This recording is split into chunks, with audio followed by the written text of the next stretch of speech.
अस्सलाम वालेकुम। आज हम स्टार्ट करेंगे chapter number 13 treatment of psychological disorders, जो हमने 12th चैप्टर में पढ़े थे लास्ट। तो इसमें हमने जो की टर्म्स पढ़नी है वो हैं जी ट्रिफाइनिंग क्या है, डिसइंस्टीट्यूशनलाइजेशन क्या थी, प्रिवेंशन स्ट्रेटजीज कौन कौन सी हैं, psychotherapy, psycho analysis, pre association and dream analysis, manifest content and dated content क्या है, रेजिस्टेंस क्या है, ट्रांसफरेंस क्या है और इनसाइड थेरेपीज़ कौन कौन सी हैं। सो ये सारी जो हमने अभी देखी ये किस में आती हैं, ये साइको एनालिसिस के अंदर आती हैं ये सारी टर्म्स। उसके बाद नेक्स्ट है हमारे पास ह्यूमनिस्टिक थेरेपीज़। ह्यूमनिस्टिक थेरेपीज़ में हमारे पास हैं क्लाइंट और personal centred therapy, unconditional positive regard, active और रिफ्लेक्टिव लिसनिंग, गेस्टॉर्ट थेरेपी है। इसके बाद इसमें हमारे पास एग्जिस्टेंशियल थेरेपीज़, बिहेवियरल थेरेपीज़ हैं।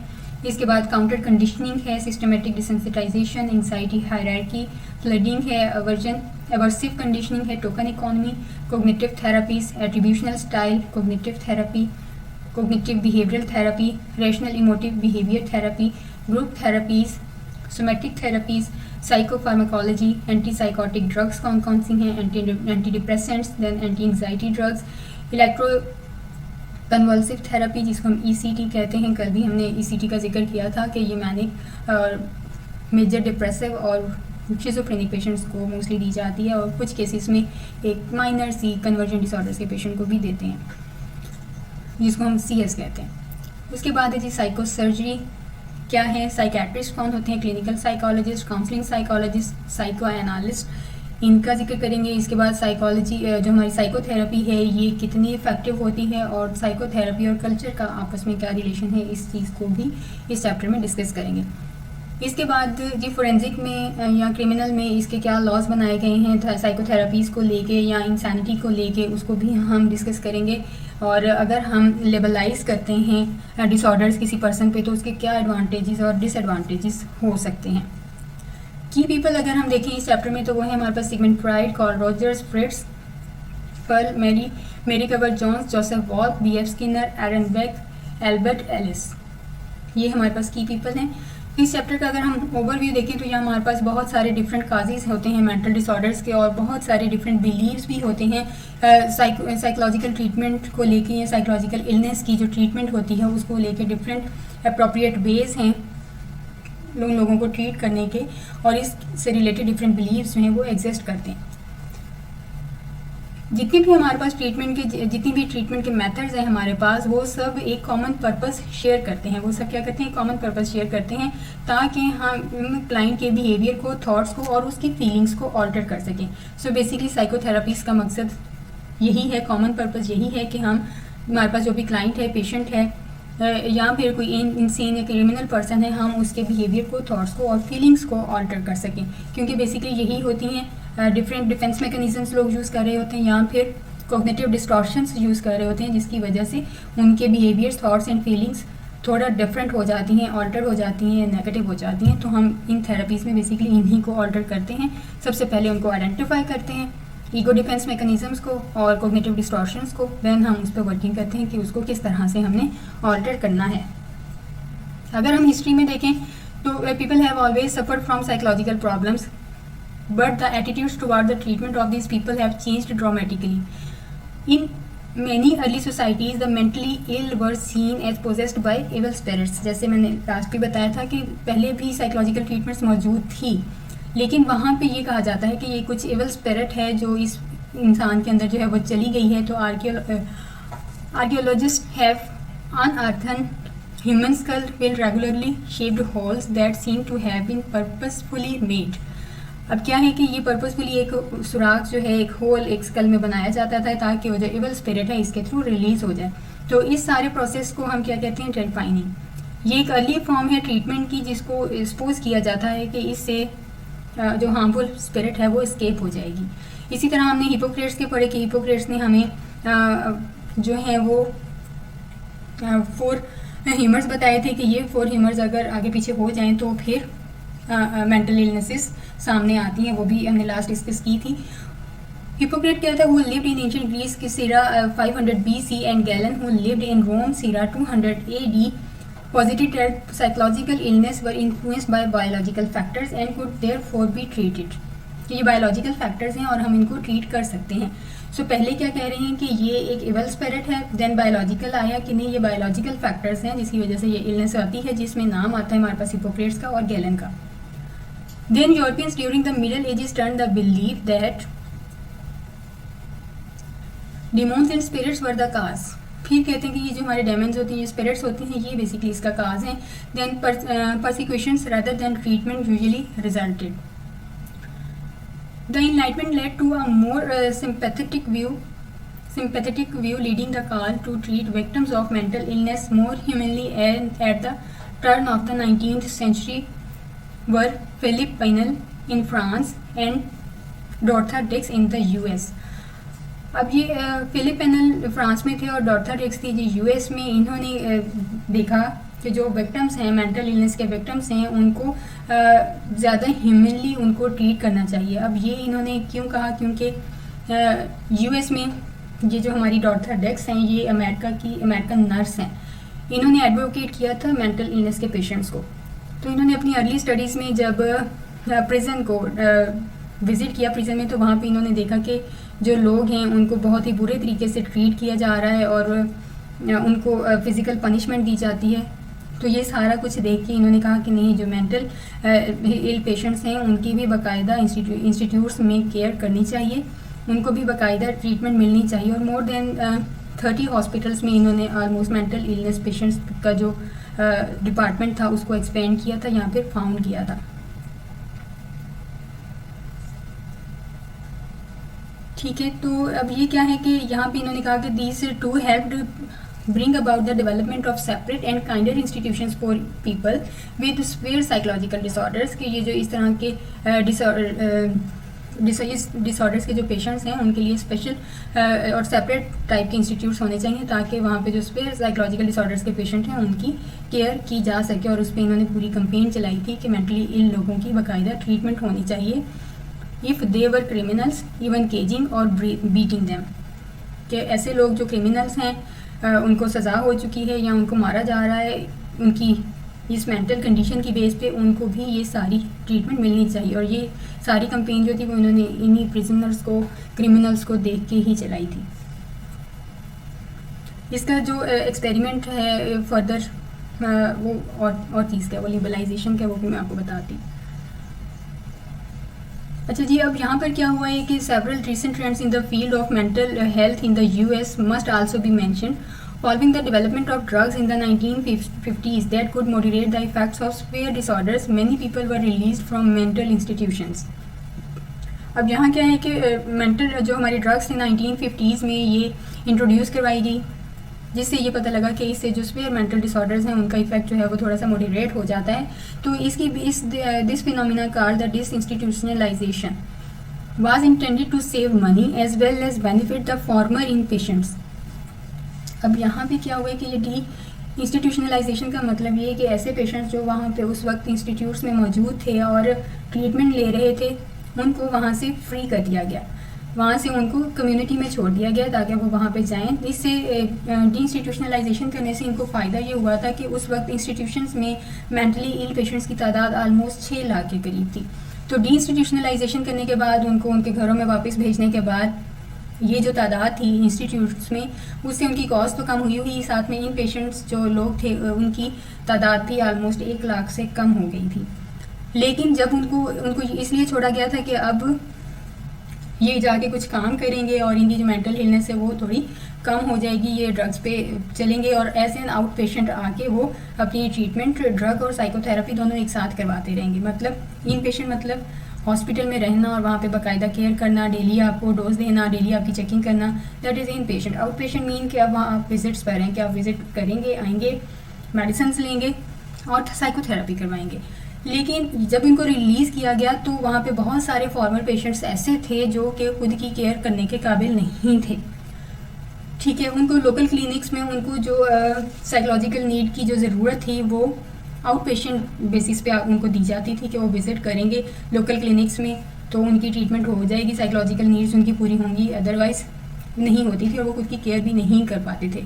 और वो बहुत सारे लोग जो रिलीज़ किए गए थे उनमें बहुत सारे शिज़ोफ्रेनिक थे, क्योंकि एक तो उन पर लेबलाइज कर दिया गया इनको कि वो क्या है पेशेंट हैं या उनको ये वाला डिसऑर्डर है या ये क्रिमिनल हैं, शिज़ोफ्रेनिक हैं।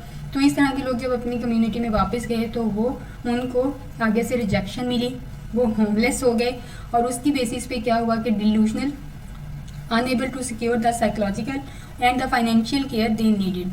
तो उनमें इस तरह के डिल्यूशन जो थे वो काफ़ी ज़्यादा डेवलप हो गए। उनको unable to secure the psychological और द फाइनेंशियल केयर, अब वो जो उनको साइकोलॉजिकल या फाइनेंशियल केयर मिलनी थी अपने घर में रहते हुए वो भी उनको नहीं मिल पाई। तो ये जो शिज़ोफ्रेनिक लोग थे इनकी कंडीशन और ज़्यादा सीवियर हो गई। तो डिंस्टिट्यूशनलाइजेशन करने का ये जिस होप पे उनको छोड़ा गया था, रिलीज़ किया गया था, वो होप पूरी नहीं हुई बल्कि उल्टा नुकसान हो गया, क्योंकि एक तो लेबलाइज कर दिए गए थे कि ये डिसऑर्डर है इनको, और दूसरा ये कि उनको उनके ही अपने घर वालों ने एक्सेप्ट नहीं किया। So recently in the United States, a growing emphasis has been placed on preventive efforts. अब अगर हम यूनाइटेड स्टेट्स में देखें तो वहाँ पे जो उनका जो रिसेंट वर्किंग है वो इस पे एम्फेसाइज है कि उनकी प्रिवेंटिव एफर्ट्स पे वर्क किया जाए। अब यहाँ पे क्या है, psychological problems can be treated proactively. Proactively मतलब कि कोई चीज़ अभी स्टार्ट नहीं हुई और आप पहले से उस पर वर्क स्टार्ट कर दें, दैट इज ट्रीटेड प्रोएक्टिवली और बिफोर दे बिकम सीवियर। इससे पहले कि उनकी साइकोलॉजिकल स्टेट बहुत ज़्यादा सीवियर हो जाए उससे पहले ही उनकी ट्रीटमेंट कर दी जाए। The suffering of the client as well as the cost of providing care can be reduced. इससे क्या होगा, क्लाइंट जो सफ़र कर रहा है और वो कॉस्ट जो हम उस पेशेंट पर लगाएंगे वो रिड्यूस हो जाएगी अगर हम उसको प्रोएक्टिवली ट्रीट करें। Preventive efforts can be described as primary. अगर हम प्रिवेंटिव ट्रीटमेंट्स की बात करें या प्रिवेंटिव एफर्ट्स की बात करें तो इसमें हमारे पास तीन तरह की एफर्ट्स हैं। पहली है जी प्राइमरी, सेकंड है सेकेंडरी और third one is territory. Primary prevention efforts attempt to reduce the incidence of societal problems such as joblessness और homelessness that can give rise to mental health issues. तो primary prevention में क्या है कि उनको ऐसे सोसाइटल प्रॉब्लम से बचाया जाए जहाँ पे उनको मेंटल हेल्थ इश्यूज हो सकते हैं, जैसे कि जॉब ना मिलना या फिर होमलेसनेस हो जाना, ये सोसाइटल प्रॉब्लम्स हैं। और प्राइमरी प्रिवेंशन ये है कि इस चीज़ से उनको बचाया जाए। सेकेंडरी प्रिवेंशन, अब इससे बचाना कैसे कि अगर आपको जॉब नहीं मिल रही है या घर अपना नहीं है तो उस पर बजाय इसके कि उसको ताने दिए जाएँ उसकी थोड़ा हौसला अफजाई करें ताकि वो डिप्रेशन में ना जाए, उनको एंग्जाइटी फील ना हो। तो ये है प्राइमरी प्रिवेंशन, इससे आप अपने इंडिविजुअल को सिक्योर कर सकते हैं।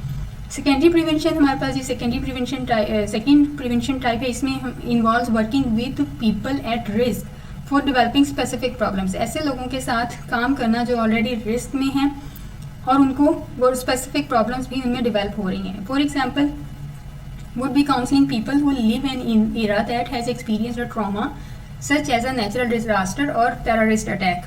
हम ऐसे लोगों की काउंसलिंग कर रहे हैं जो ऑलरेडी ऐसे एरिया में रह रहे हैं जहाँ पे लोग एक्सपीरियंस कर रहे हैं किसी भी तरह का ट्रॉमा। और उसके बाद हमारे पास ये टेरिटरी प्रिवेंशन है। इसमें क्या है, ये ऐसी एफर्ट्स हैं which aims to keep people's mental health issues from becoming more severe, कि हमने यहाँ पे लोगों की जो मेंटल हेल्थ इश्यूज हैं उनको मोर सीवियर होने से बचाना है। कैसे, for example working with earthquake survivors who are already suffering from an anxiety disorder in the hopes of preventing the disorder from becoming more severe. तो यहाँ पर हमारे पास टेरिटरी प्रिवेंशन ऐसे है कि हम ऐसे लोग जो ऑलरेडी मेंटल हेल्थ इश्यूज से गुजर चुके हैं वो और ज़्यादा सवेयर ना हो। फॉर एग्जांपल अगर कहीं पे अर्थक्वेक आया है तो वहाँ के जो सर्वाइवर्स हैं उनमें ऑलरेडी एक एंग्जाइटी डिसऑर्डर की डेवलपमेंट है या सफ़र कर रहे हैं वो एंग्जाइटी डिसऑर्डर, तो हम उनकी ट्रीटमेंट इस उम्मीद पर करें कि इनका ये डिसऑर्डर जो है वो और ज़्यादा सवेयर नहीं होगा। So that is the territory prevention. Diagnostic labels होते हैं, ये क्या होते हैं, इसमें डायग्नोस्टिक लेबल्स के हम देखेंगे कि जी प्रॉज एंड कॉन्स क्या होते हैं अगर हम किसी को डायग्नोस्टिकली लेबल कर देते हैं। इन द प्रीसीडिंग सेक्शन हमने देखे जो हमारे पास लास्ट चैप्टर था हमने उसमें डायग्नोस्टिक डिसऑर्डर्स देखे, उन सारे के कौन कौन से साइकेट्रिक डिसऑर्डर्स होते हैं और उसमें लोग जाहिर है क्लिनिशियन से हेल्प भी लेते हैं, किसी काउंसलर से या किसी लाइसेंस्ड सोशल वर्कर से, साइकोलॉजिस्ट से या फिर साइकेट्रिस्ट से।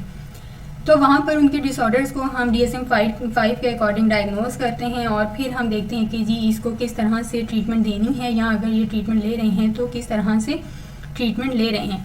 तो अब यहाँ पे जब हम उनको डायग्नोज कर देते हैं तो वहाँ पर हम उनको लेबलाइज भी कर देते हैं जो कि बहुत कॉमन है।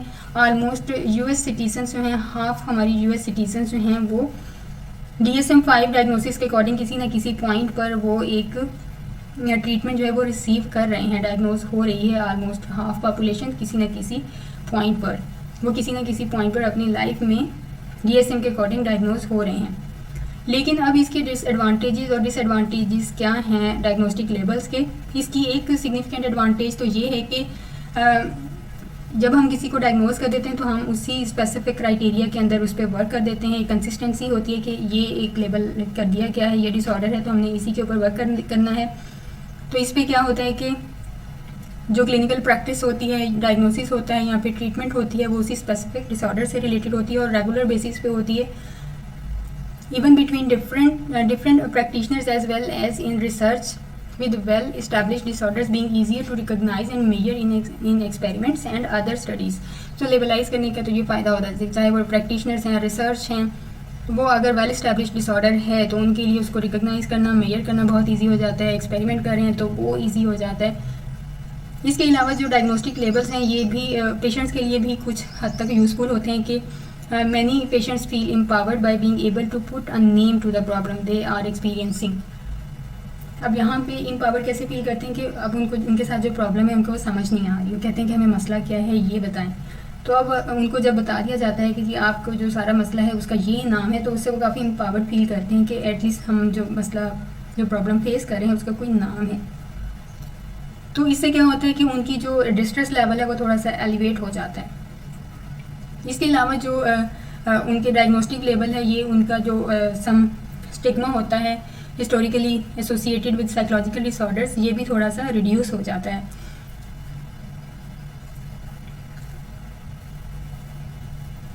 ठीक है जी, क्योंकि यहाँ पर उनका ये सोच होती है कि डिस्ट्रेस लेवल भी इसलिए कम हो जाता है कि अगर दूसरे लोग ये समझेंगे और उनको जज करेंगे उनकी इस लेबलाइजेशन की बेस पे, तो वो उनको थोड़ा और मॉरल फीलिंग्स जो हैं वो उस तरह से उनमें जज करेंगे, मॉरल फीलिंग्स नहीं होंगी और उनकी मेडिकल प्रॉब्लम्स को समझते हुए दूसरे लोग उनको जज करेंगे। तो ये तो हो गए इसके एडवांटेजेस। अब अगर हम इसके डिसएडवांटेजेस या ड्रॉबैक्स की बात करें डायग्नोस्टिक लेबल्स की, तो इसमें भी बहुत सारे फैक्ट्स हैं, बहुत सारे टूल्स हैं जिससे लेबलाइज करना एक और तरह के डिसएडवांटेजेस सामने लेके आता है। इसमें सबसे पहले तो जी हमारे पास कल्चरल बायसेस भी आ जाती हैं कि हम कल्चरल बेसिस पे अगर हम किसी को लेबलाइज कर देते हैं तो उसके इश्यूज़ भी हमें देखने में मिलते हैं। समटाइम्स ये होता है कि हम जो लेबलाइज कर रहे होते हैं वो अपने एक्सपीरियंस और अपने नॉलेज या फिर पर्सनल बायसेस के बेस पे हम उनको जो लेबलाइज कर रहे हैं प्रैक्टिशनर्स वो उस लेबल को मिस अप्लाई कर देते हैं। सो ये एक इसका ड्रॉबैक है। एक डिसएडवांटेज ये है कि जो लोग डिफरेंट सिम्टम्स को सफ़र कर रहे होते हैं वो किसी एक सिंगल क्राइटेरिया के अंदर फिट नहीं कर पा रहे होते practitioners. It is not uncommon for patients to particularly fulfill the criteria for many disorders without perfectly fitting any one diagnosis। अब पेशेंट के लिए तो ये पॉसिबल नहीं है कि वो किसी एक क्राइटेरिया के अंदर फिट हो जाए, उसको तो जो सिम्टम्स हैं उसने तो वो सारी बतानी है, लेकिन फिर भी उसकी वो सारी सिम्टम्स को एक क्राइटेरिया के अंदर फिट करना है कि ये सारी सिम्टम्स इस क्राइटेरिया के अकॉर्डिंग है तो ये वाला डिसऑर्डर इस पर्सन को हो सकता है। तो यहाँ पे जी मिस एप्लीकेशन हो जाती है। A further downside is the tendency of these labels to be applied and increasing array of conditions, many of which may be the only questionable clinical significance. Even though some patients are empowered by these labels, but many are disempowered। जैसे हमने ऊपर बात की कि बहुत सारे patients empowered feel करते हैं कि एटलीस्ट उनकी प्रॉब्लम को एक नाम दे दिया गया है, लेकिन बहुत सारे इससे डिसएम्पावर्ड भी होते हैं। A patient may treat a label as a kind of self-fulfilling prophecy, allowing his or her diagnosis to excuse maladaptive behavior associated with the disorder. Furthermore, other people may latch onto these labels and discriminate against those diagnosed with them. Others may view all of a patient's behavior through the prism of the diagnosis. And the last disadvantage of diagnostic label was corroborated in a famous study conducted by David Rosenhan in 1973। और इसकी जो last disadvantage थी, इस पे एक बहुत ही famous study की थी, रिसर्च की थी जी रोजनहान ने 1973 में। इन्होंने एक एक्सपेरिमेंट किया था और इन्होंने साइकेट्रिक लेबल्स का इन्वेस्टिगेट किया था कि अगर हम साइकेट्रिक लेबल किसी पे अप्लाई कर देते हैं तो उसको किस तरह से परसीव किया जाता है या उसके किस तरह से इफेक्ट होते हैं। क्लिनिकल प्रैक्टिशनर्स की परसेप्शन के इफेक्ट देखे थे कि क्या होते हैं। पेशेंट्स पर। अब यहाँ पे रोज़न खान अकेले नहीं थे, रोज़न खान और इनके साथ साथ 7 और साइकोलॉजिकली वेल एडजस्टेड इंडिविजुअल्स भी इनके साथ थे, जिन्होंने एक अपना रोल प्ले किया। किसमें? साइकेट्रिक सूडो पेशेंट्स में। सूडो पेशेंट्स का मतलब होता है नकली मरीज़, जो साइकोलॉजिकली वेल एडजस्टेड थे। 7 ऐसे लोग थे, उन्होंने साइकेट्रिक सूडो पेशेंट्स का रोल प्ले किया और डिफरेंट साइकेट्रिक हॉस्पिटल्स में ये लोग चले गए और वहाँ पर इन्होंने सेम सिंपल सी कंप्लेन बताई और ये कहा कि उनको आवाज़ें सुनाई देती हैं। ठीक है, that said words like empty, hollow and थर्ड के, इस तरह की उनको आवाज़ें सुनाई देती हैं, सिंपल सी। Then most of the pseudo patients receive a diagnosis of schizophrenia. अब ये जितने भी सूडो पेशेंट्स थे, नकली मरीज़ थे, इन सबको डायग्नोज कर दिया गया जी शिज़ोफ्रेनिया, और इसी के अकॉर्डिंग इनको एंटीसाइकोटिक्स जो है वो प्रिस्क्राइब भी की गई। और इसके अलावा और कोई ख़ास सिम्टम नहीं देखी गई। Pseudo patient stayed an average of 19 days before being released. तो रिलीज़ होने से पहले इन लोगों ने 19 दिन हॉस्पिटल में गुजारे और इन 19 दिनों में स्टाफ के या हॉस्पिटल के किसी भी बंदे ने नहीं पहचाना कि ये सूडो पेशेंट्स जो हैं, ये इनका जो लेवल है, ये सैनिटी लेवल जो है वो इन सूडो पेशेंट्स का रिकग्नाइज नहीं कर पाए। मतलब कि ये बिल्कुल ठीक है, होशो हवास में है, दैट इज़ सैनिटी, वो इसको रिकग्नाइज नहीं कर पाए लोग हॉस्पिटल के। सो जब इन लोगों को रिलीज़ किया गया, जो सूडो पेशेंट्स बन के एडमिट हुए थे, तो अब ये लोग जो थे वो जनरली एग्री थे कि वो एंटीसाइकोटिक मेडिकेशंस पर स्टे करेंगे। नकली मरीज़ बन के गए थे, लेकिन वो जो लेबलाइजेशन हुई, वो जो ट्रीटमेंट मिली, उससे इनकी जो मेंटल हेल्थ थी वो चेंज हुई। While the Rosenhan experiment has detractors who object to it for its use of deception। अब यहाँ पे कि इन्होंने डिसेप्शन यूज़ की और किसी को इन्फॉर्म नहीं किया, इस पे इसको क्रिटिसाइज भी किया गया, और भी बहुत सारे रीजंस थी। But it doesn't support the criticism that diagnosis labels change the way that people are treated. जब डायग्नोस्टिक लेवल जो लेबल्स हैं, ये उन लोगों की थिंकिंग पैटर्न्स को चेंज कर देते हैं जिनको ट्रीट किया जाता है। अब ऐसे लोग जिनको ये डायग्नोस्टिक लेबल जिनको लगा दिया जाता है, अब ऐसे पेशेंट्स, मेंटल हेल्थ पेशेंट्स के लिए बहुत मुश्किल होता है कि वो कोई रिलेशनशिप बनाएं या फिर एम्प्लॉयमेंट अच्छी सी गेन करें, या फिर दूसरे लोग उनको सीरियस नहीं लेते। तो इस तरह की हार्डर्स जो हैं इन लोगों को देखने में मिलते हैं अगर इस तरह का इन पे डायग्नोस्टिक लेबल लाइज कर दिया जाएगा इनको। तो अब यहाँ पर जो थे, indeed the pseudo patients in Rosenhan study reported feeling powerless. अब हमने देखा कि ये ऐसे लोग थे जो वेल एडजस्टेड थे, साइकोलॉजिकली वेल एडजस्टेड थे।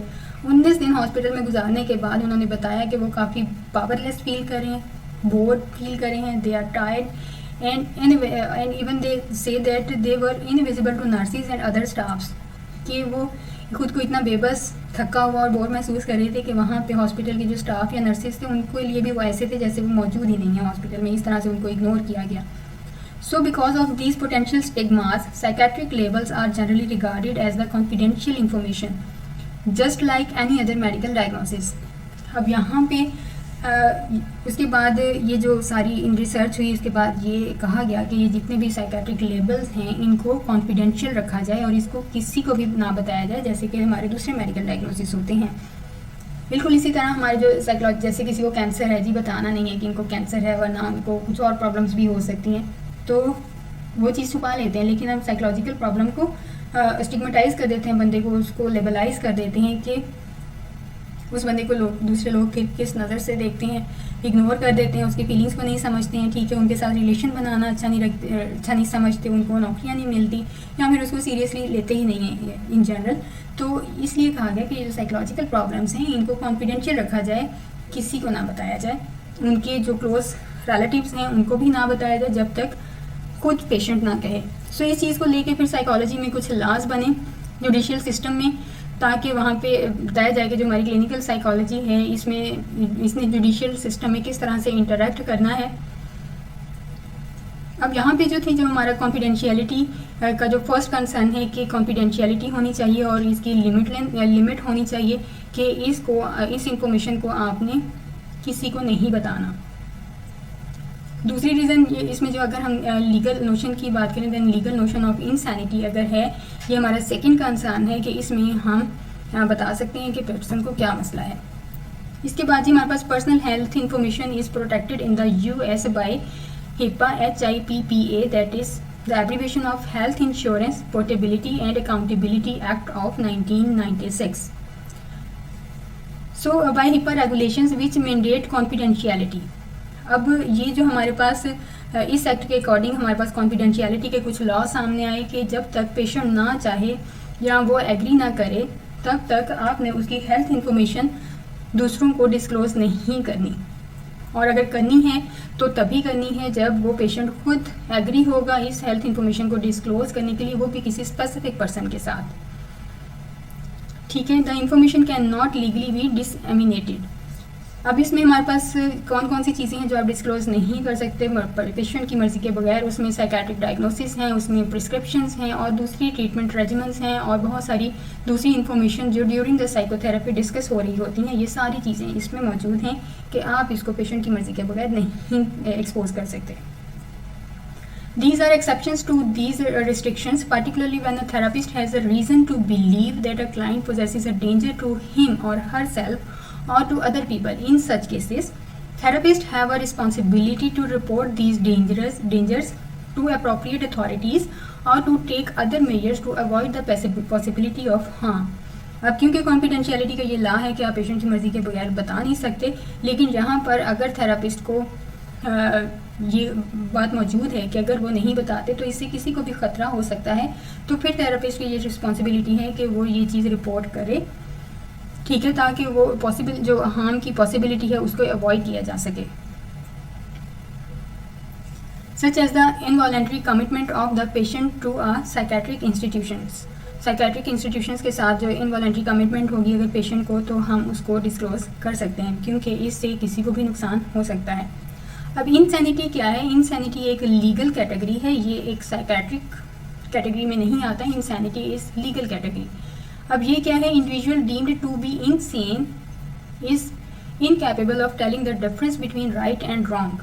अब यहाँ पे इनसेन सैनिटी का मतलब होता है कि पूरे होशोवास में है, ठीक है, सब कुछ समझ में आ रहा है, लेकिन इनसेन ऐसे लोग होते हैं जिनको जो होशोवास में नहीं है उनको समझ में नहीं आ रहा है कि क्या गलत है और क्या ठीक है. इसका मतलब ये होता है कि अगर इंसेन हैं ये लोग, तो फिर वो जो भी उन्होंने क्राइम कंडक्ट किया है या जो भी उनके एक्शंस हैं वो उसके लिए फुली रिस्पॉन्सिबल नहीं है. तो यहाँ पे फिर साइकोलॉजिस्ट को या साइकेट्रिस्ट को एज एन एक्सपर्ट विटनेस इनको वहाँ पे हायर किया जाता है. अटर्नी इनको हायर करता है. क्लाइंट जो होता है वो इनको हायर नहीं करता, अटर्नी हायर करता है. जो वकील होगा वो इनको हायर करेगा या जज की तरफ से हुक्म होगा कि आप साइकोलॉजिस्ट को या साइकेट्रिस्ट को हायर करें ताकि हम इनकी इंसैनिटी को कंफर्म कर सकें. When serve as a expert witness when defendants attempt to plead insanity. अब यहाँ पे इनको हायर भी कब किया जाता है? जब जो हमारे डिफेंडेंट्स होते हैं वो कहते हैं कि उनको इंसैनिटी की बेस पर उनकी सज़ा कम कर दी जाए या फिर उनको माफ़ कर दिया जाए. That is attempt to plead. So during this testimony these expert witness are permitted to disclose personal health information. So इस तरह की कंडीशन में जो हमारे एक्सपर्ट विटनेस हैं, साइकोलॉजिस्ट हैं या साइकेट्रिस्ट हैं, उनको अलाउ होता है कि वो उनकी पर्सनल हेल्थ इंफॉर्मेशन को डिस्क्लोज करें. दैट वुड अदरवाइज भी कंसिडर्ड कॉन्फिडेंशियल, जिसको हमने ऊपर देखा कि इन सारी इन्फॉर्मेशन को कॉन्फिडेंशियल रखना है, लेकिन जस्ट एक इंसानिटी या लीगल कैटेगरी में हम इसको कॉन्फिडेंशियल नहीं रख सकते, हमें इसको डिस्क्लोज करना होता है क्योंकि हमें हायर ही इसीलिए किया गया है ताकि हम इस चीज़ को कंफर्म कर सकें. सो ये क्या है? ये एक और अनदर एक्सेप्शन है या फिर एक और एक्ट है HIPAA रेगुलेशंस का. So defendants found not guilty by reason of insanity are typically committed for long stage in psychiatric hospitals and are often released only on condition of abiding by certain rules such as continued administration of a psychiatric medication. अगर ये जो जितने भी defendants होते हैं, अगर इनकी insanity proof हो जाती है तो उसकी बेस पर ये लोग कमिट करते हैं कि ये साइकेट्रिक हॉस्पिटल्स में या पागल खाने में वहाँ पे ये लॉन्गली स्टे करेंगे और उनको सिर्फ उस कंडीशन पे रिहा किया जाएगा अगर वो सर्टेन रूल्स उनको बताए जाएंगे उनको फॉलो करेंगे. जैसे कि उनको कॉन्टीन्यूड एडमिनिस्ट्रेशन करवानी है अपनी साइकेट्रिक मेडिकेशंस के, जो साइकेट्रिक मेडिकेशंस उनको दी जा रही हैं वो उन्हें कॉन्टीन्यूली एडमिनिस्ट्रेट करनी है और अपना चेकअप भी बार बार करवाना है ताकि ये चीज़ क्लियर रहे कि ये दोबारा इंसैनिटी की बेस पे कोई क्राइम कंडक्ट नहीं करेंगे.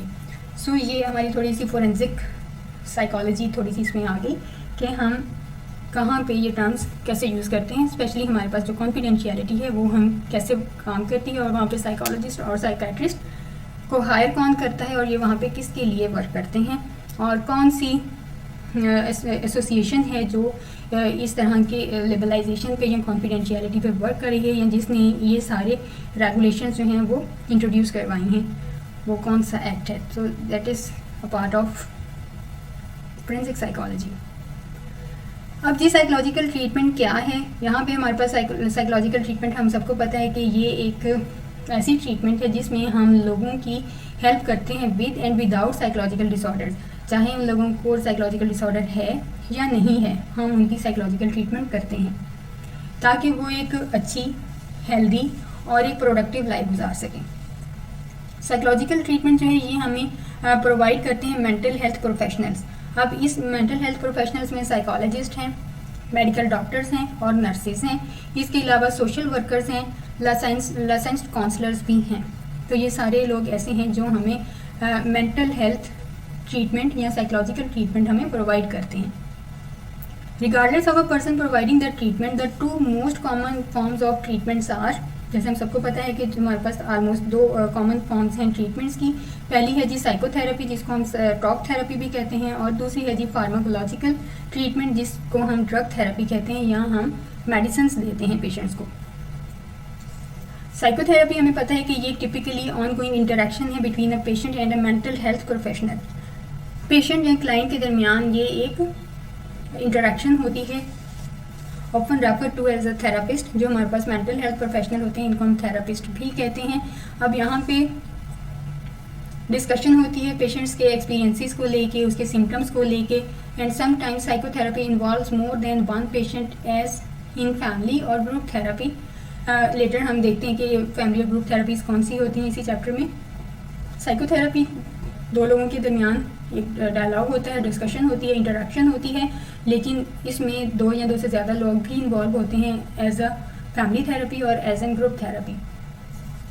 सारी थेरेपीज़ फैमिली या ग्रुप थेरेपीज़ में नहीं की जाती, कुछ स्पेसिफिक हमारे पास थेरेपीज़ होती हैं जिनको हमने ग्रुप थेरेपी में उनको अप्लाई करना होता है। जैसे कि अगर एडिक्टिव पेशेंट्स हैं तो उनकी मोस्टली ग्रुप थेरेपी की जाती है, शिज़ोफ्रेनिक हैं तो उनकी भी मोस्टली ग्रुप थेरेपी की जाती है।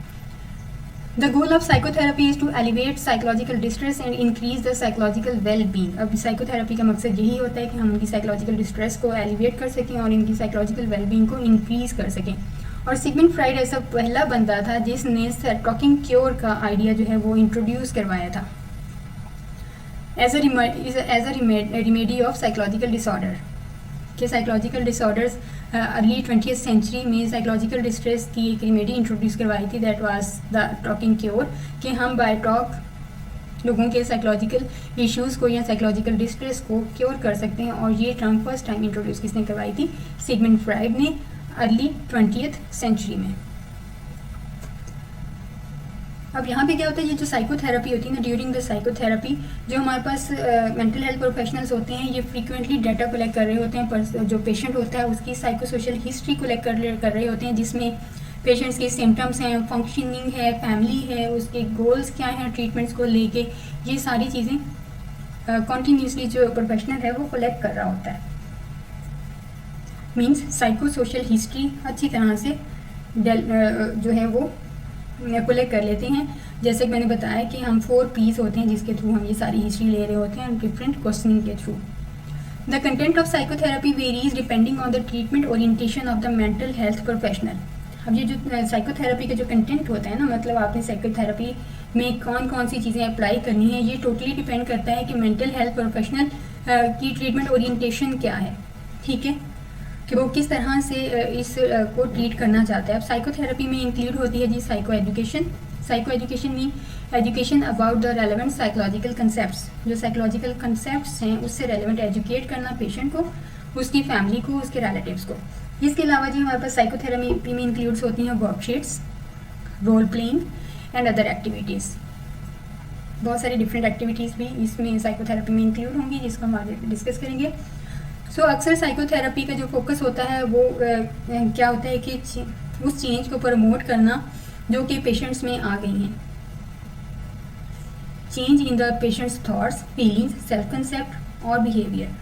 ये जो चेंज आया है पेशेंट के थॉट्स में, फीलिंग्स में, उसके सेल्फ कंसेप्ट में, उसके बिहेवियर में, उसके लोकस ऑफ कंट्रोल में, उसके सेल्फ स्टीम में, इन सब में जो चेंज आया है उस चेंज को हमने चेंज करना है एज अ साइकोथेरापिस्ट, और उस चेंज को जो हम कर रहे हैं उसको प्रमोट करना है for the long terms. So that is the basic purpose of psychotherapy. अब फार्माकोलॉजिकल ट्रीटमेंट हमें पता है कि इसमें हम जो है वो ड्रग्स देते हैं ताकि साइकोलॉजिकल डिस्ट्रेस को एलिविएट कर किया जा सके। सो ड्रग थेरेपीज में वो बहुत कम है, बहुत कॉमन है आजकल भी। Nearly 1 in 5 adult taking medication for a psychological और बिहेवियर डिसऑर्डर। 5 में से 1 एडल्ट ऐसा ज़रूर है जो साइकोलॉजिकल या बिहेवियर मेडिकेशन ले रहा है। In addition to a prescription, pharmacological treatment often includes a discussion of possible side effects and monitoring of the symptoms response to the treatment. Psychopharmacological का मकसद सिर्फ ये नहीं है कि आपको जस्ट मेडिसिन दे दी गई है, बल्कि इसमें इसके साइड इफ़ेक्ट्स भी डिस्कस किए जाते हैं, और ये भी कहा जाता है कि अगर आपकी जो सिम्टम्स हैं इस ट्रीटमेंट में, उन सिम्टम्स का क्या रिस्पॉन्स आता है, आपने उसको मॉनिटर करना है और उसको डिस्कस भी करना है कि क्या चेंजिंग्स आ रही हैं, ताकि उसके अकॉर्डिंग इसको चेंज किया जा सके, या क्या साइड इफ़ेक्ट्स आपको फील हो रहे हैं। So not all mental health professionals have the ability to provide pharmacological treatment. हमारे पास जितने भी मेंटल हेल्थ प्रोफेशनल जो हमने ऊपर डिस्कस किए, उन सब वो सब ये ट्रीटमेंट ड्रग ट्रीटमेंट प्रोवाइड नहीं करते। So in the US most psychotropic medications are prescribed by primary care physicians. So US में अगर हम बात करें तो साइकोट्रोपिक मेडिकेशंस, ऐसी मेडिकेशंस जिससे आपकी ज़हनी हालत जो है वो चेंज हो जाए, इसको हम साइकोट्रोपिक कहते हैं। तो वो जो मेडिकेशन ये प्रिस्क्राइब कर सकते हैं, उसमें प्राइमरी केयर फिजिशियंस आते हैं, ठीक है। इसमें कुछ नर्सेस भी हैं, नर्स प्रैक्टिशनर्स, और फिजिशियन के असिस्टेंट्स जो हैं ये भी मेडिसिन प्रिस्क्राइब कर सकते हैं। और कुछ स्टेट्स में, यूएस के कुछ स्टेट्स में इवन साइकोलॉजिस्ट अगर उनके पास एक स्पेशल लाइसेंस है तो उनको भी अलाउ होता है कि वो साइकोट्रोपिक मेडिकेशंस प्रिस्क्राइब कर सकें। सो एज अ साइकोलॉजिस्ट अगर आप भी मेडिसिन प्रिस्क्राइब करना चाहते हैं तो आपको यूएस जाना पड़ेगा और एमडी की डिग्री लेनी पड़ेगी, ठीक है। तो उसके बाद आप मेडिसिन जो हैं वो प्रिस्क्राइब कर सकते हैं।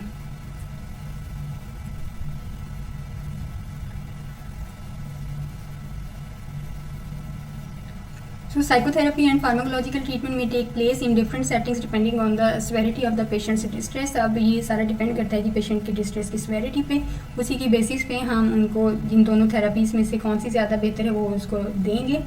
For example people with incapacitating psychological symptoms may require inpatient treatment.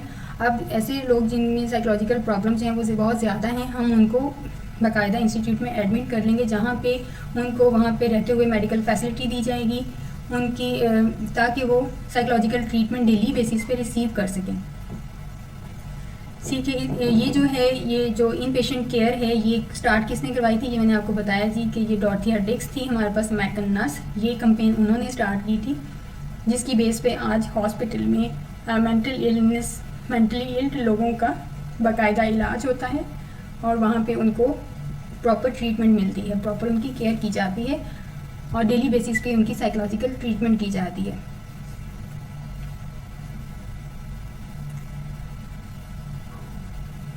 सो यहाँ पर ये थी हमारी जी दोनों तरह की ट्रीटमेंट्स।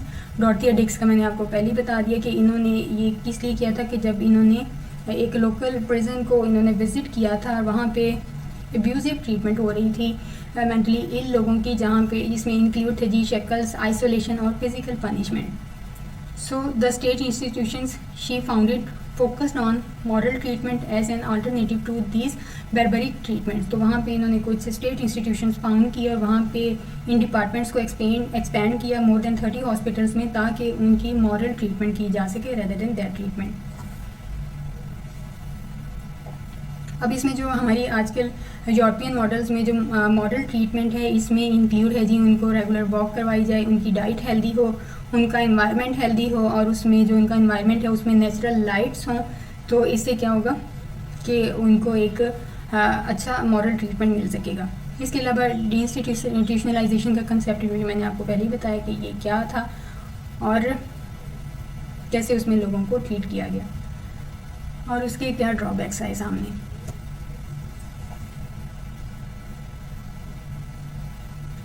अब हमारे पास ट्रीटमेंट ओरिएंटेशंस क्या हैं और उसके फॉर्मेट्स क्या हैं इसको देखते हैं।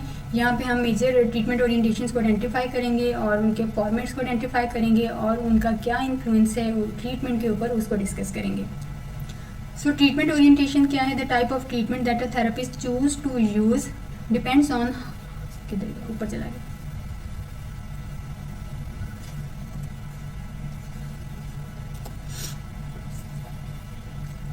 So treatment orientation क्या है? Type of treatment that a therapist chooses to use depend on how the therapist approaches psychological disorders and therapy. अब ये थेरेपिस्ट खुद चूज़ करता है और ये सारा डिपेंड करता है थेरेपिस्ट कौन सी अप्रोचेस साइकोलॉजिकल डिसऑर्डर्स को लेके या थेरेपी को लेके कौन सी अप्रोच पे ज़्यादा फोकस करता है या किस पे उसकी ग्रिप ज़्यादा अच्छी है। सो थ्योरेटिकल ओरिएंटेशन बहुत ज़रूरी है इस सब के लिए। And theoretical orientation refers to a therapist belief system about the cause and nature of psychological distress and the appropriate treatment. अब ये जितना भी है ये सब एक थेरेपिस्ट का अपना बिलीफ सिस्टम होता है। आपको लगता है कि जो साइको एनालिटिक थेरेपी है वो ज़्यादा अच्छे से वर्क करेगी, मुझे लगता है जी ह्यूमनिस्टिक थेरेपी ज़्यादा अच्छा वर्क करती है, अनिका समझती हैं कि जी बिहेवियरल थेरेपी ज़्यादा अच्छी वर्क करेगी। तो हम क्या करेंगे कि हम उसके अकॉर्डिंगली जो ट्रीटमेंट प्लान है उसके अकॉर्डिंगली हम चूज़ करेंगे कि हमें लगता है कि ये ज़्यादा बेहतर काम करती है। तो ये हमारा अपना बिलीफ सिस्टम है जिससे पे हम उसकी काजेज़ भी फाइंड आउट करते हैं और उसकी नेचर भी फाइंड आउट करते हैं कि इसकी साइकोलॉजिकल डिस्ट्रेस की या प्रॉब्लम की, ताकि हम उसकी अप्रोप्रिएट ट्रीटमेंट कर सकें। अब ये सारी थ्योरेटिकल ओरिएंटेशन हम अब थ्योरेटिकली कितने ज़्यादा हमारा नॉलेज कितना ज़्यादा है थ्योरेटिकल, ये सारी चीज़ें जो हैं ओरिएंटेशन जो है ये हमें इन्फ्लुएंस करती है किसको, थेरेपिस्ट को, कि वो चूज़ कर सके इंटरवेंशन को, टेक्निक्स को एंड इवन ट्रीटमेंट के गोल्स क्या हैं उन सब को भी चूज़ कर सके। सो इन सब के लिए बहुत ज़रूरी है कि आपकी थ्योरेटिकल ओरिएंटेशन बहुत अच्छी हो। हमारे पास बहुत सारे ऑलमोस्ट डिफरेंट थेरीज़ हैं, ऑलमोस्ट 100+ थेरीज़ हैं साइकोलॉजिकल ट्रीटमेंट को लेके, लेकिन जो बहुत ज़्यादा कॉमन है और यूज़ की जाती हैं उनमें आती है psychodynamic, humanistic, behavioural, cognitive, biomedical and integral approaches. So these approaches to treatment stem from the dominant models of the abnormal behavior describe जो हमारे abnormal behaviors हैं जिनको हमने लास्ट डिस्कस किया था 12th चैप्टर में, उन सब की बेस पे हम देखेंगे कि ये कौन कौन सी अप्रोचेस जो हैं कहाँ कहाँ अप्लाई की जाती हैं और इनका मकसद क्या है इनको अप्लाई करने का। और ये सारी ट्रीटमेंट्स फाइंड किस लिए की गई हैं, इनका जो स्टेम है वो वही मॉडल्स हैं जो हमने लास्ट चैप्टर में पढ़े हैं एबनॉर्मल बिहेवियर्स को लेके और उनके डायग्नोस्टिक क्राइटेरिया को लेके।